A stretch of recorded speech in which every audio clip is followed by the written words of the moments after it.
एक तारीखी इस्तिकबाल होने जा रहा है सुहेल खान अफरीदी का कराची में।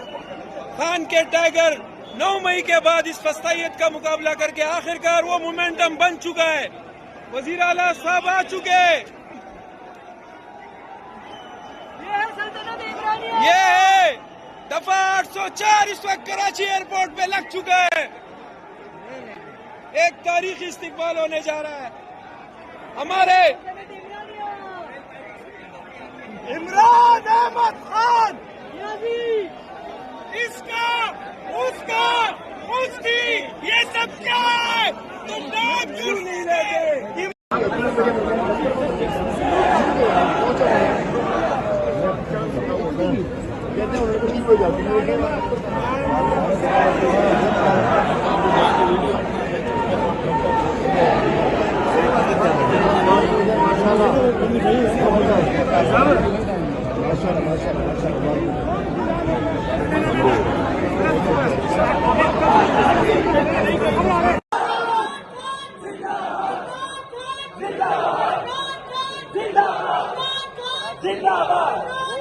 जिंदाबाद। इस वक्त मौजूद है एयरपोर्ट के ऊपर और आजादी आजादी आजादी आजादी आजादी। एक तारीखी इस्तिकबाल होने जा रहा है सुहेल खान अफरीदी का कराची में।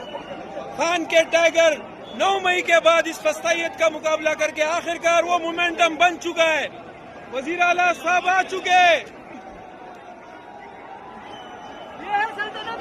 ये है दफा 804 इस वक्त कराची एयरपोर्ट पे लग चुका है। एक तारीखी इस्तिकबाल होने जा रहा है। हमारे इमरान अहमद खान, इसका उसका